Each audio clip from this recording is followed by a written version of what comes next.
Coming up towards 6:19 in Trinidad and Tobago as we look at the camera of traffictt.com as the traffic moving along on this Tuesday morning. Feels a lot busier on this Tuesday. Just coming in from Samoa this morning on the highway, there seems to be a lot more traffic. Maybe people rush in a little early to get to the banks to try and sort their situations out. But anyway, we have other things to talk about because it's been just over 1 week since the new minimum wage of $17.50 per hour, that increase took effect from $15 to $17.50. It was announced, of course, in the last budget presentation by the finance minister and clearly affects thousands of workers. Has everything been organized to ensure that all minimum wage workers are paid the new rate in time for the next pay cycle? Well, we're joined by two officers of the Ministry of Labour who will give us some guidance here in relation to this. We have Mr. Farooq Mohammed, who's Labour Inspector 2, and Paula Achaiba, Labour Inspector 1, here with us this morning. Good morning, Ms. Achaiba. Assalamu alaikum. Mr. Mohammed, good to have you, both of you with us this morning. So, first and foremost, Ms. Achaiba, the new minimum wage is in place now. Yes, it is. Right. So what would you like to say to the general public as to how it works and how it takes effect immediately in that sense? Okay. So the minimum wage would effect from December 1st, 2019, change from $15 to $17.50 per hour. For those persons who are not aware, the minimum wage is actually a range. So it's the lowest point, the floor, basically, is $17.50 per hour. The ceiling would be $26.25. So essentially, a minimum wage worker would be anybody receiving $26.25 or less. Right. They are categorized as minimum wage. So again, that's the first point we should clarify, because we often use the term minimum wage and think only about the lowest point. The lowest point, yes. As far as categorization is concerned, based from the chain from $15, I keep saying $1,500 in my mind thinking, imagine $1,500 as your minimum wage. All right, but it's $17.50 to $26.25. $17.50 to $26.25 is categorized as minimum wage. Minimum wage, and that's a rate per hour. Per hour. Right. Yes. Continue. So we also look now. Someone might say, "Well, I'm not paid hourly. I'm paid monthly, or I'm paid weekly." So we look at the highest point, the ceiling, basically. So as I mentioned, it would be $17.50 per hour. Right. The floor then, $17.50 per hour, $140 per day, $700 per week.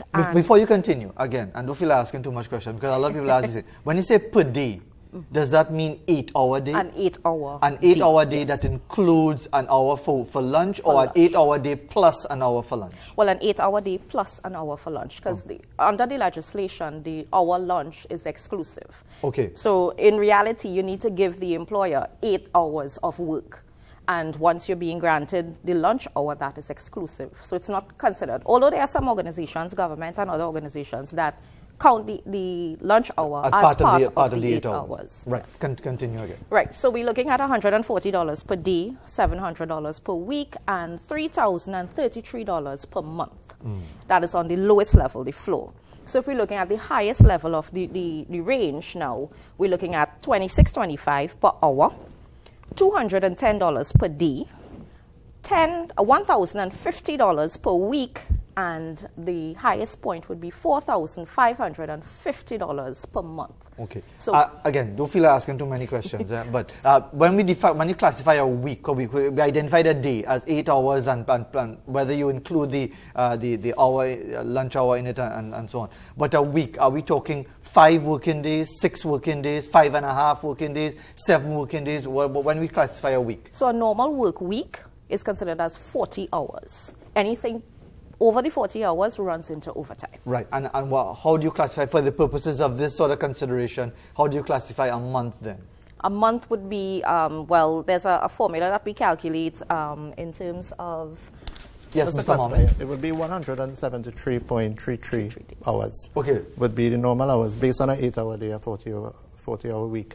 173.33 hours would be a normal month. Okay. Yeah. So let me just give you a situation here. Somebody is hired on December the 1st. Yes. And get fired the same day, and they work one.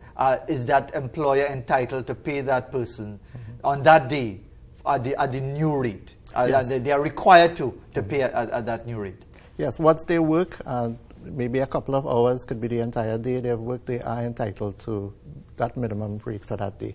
And when we speak about, there's the upper limit, the minimum wage of $17.50 and the upper limit of $26.25, it's because that is the jurisdiction that we can enforce. And basically, those persons within that category are entitled to certain other benefits under the orders. For example, meal break, other things like would be overtime once they work more than 8 hours per day, or if they work more than 40 hours per week. They would be entitled to double time, time and a half for the first 4 hours and thereafter. If they work on public holidays, they would be entitled to double time rates for the first 8 hours, and also if they work on their off days as well. What additional considerations would you like to highlight this morning? Because when it comes to these issues and the changing of the rates and so on, I suppose employers hopefully employers who want to do the right thing want to ensure that they have all their bases covered as far as paying people who are classified as minimum wage properly and so on. What other points would you like to highlight this morning, Mr. Mohammed? Well, in addition to the minimum wage, we also monitor and enforce other terms and conditions, for example, vacation leave and sick leave.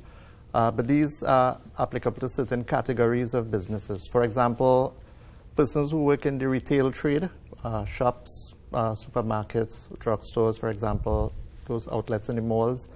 Persons who work in the catering industry, for example, hotels, fast food outlets, guest houses, restaurants.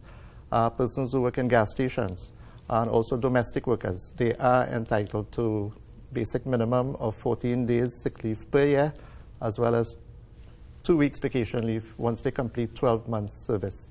The sick leave applies once they complete 6 months of service. They become eligible for the 14-day sick leave. And Mr. Shaiba, from your experience, do you get a sense that whether we're talking about employers or employees, are people fully aware of their rights and their responsibilities, both employers and employees, when it comes to the wage structure and time and a half and all of these elements? Well, in my honest opinion, I don't think that enough persons are aware, which is why we're doing what we're doing today. Yes. The ministries would have done notices in the newspaper informing persons. And then we, of course, would like to give our contact numbers out to ensure that persons who are not aware can call and get additional information. You can do so right now. Right. So we located, we have two main offices at Port of Spain, 50 to 54 Duke Street in Port of Spain, and that contact number is 299-0300, option number 3.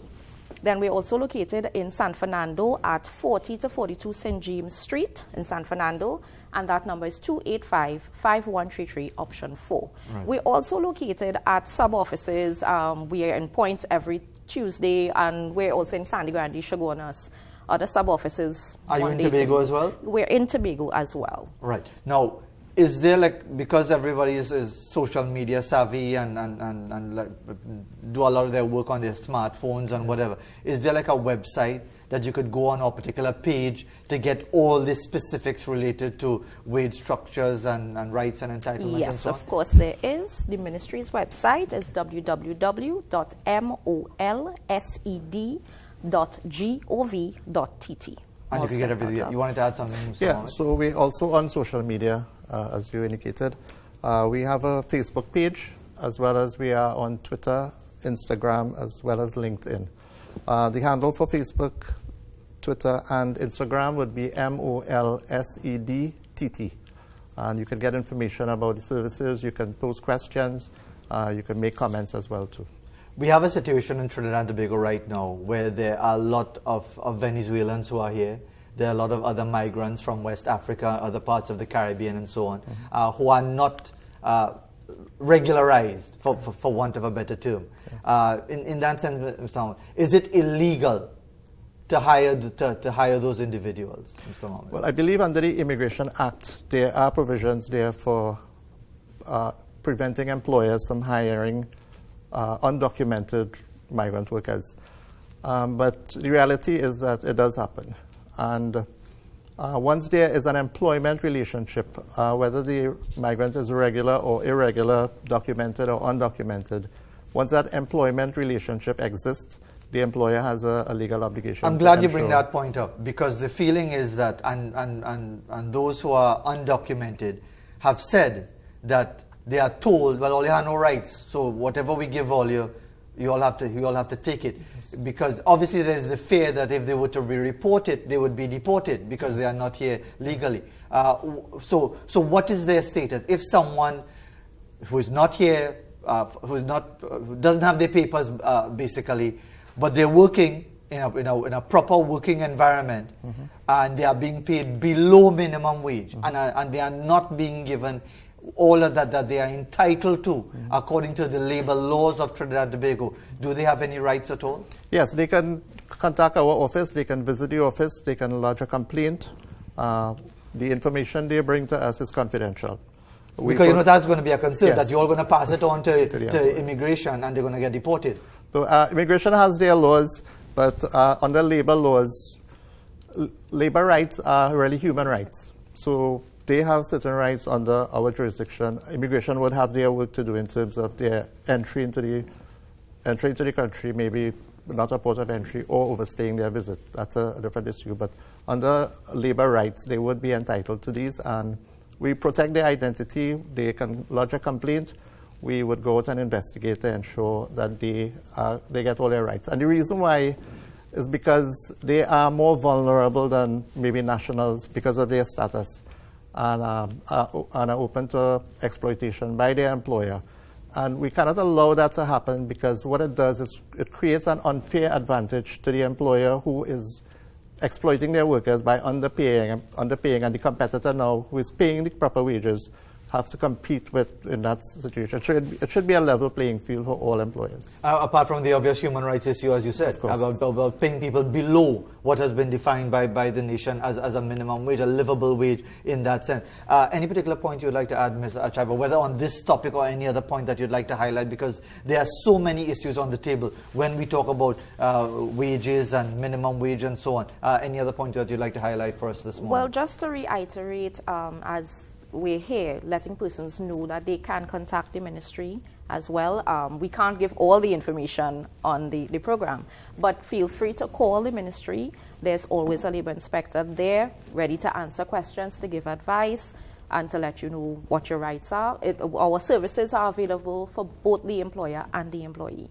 Yes, Mr. Mohammed. Yeah, so in addition to minimum wage legislation, we have two other areas that we monitor and enforce.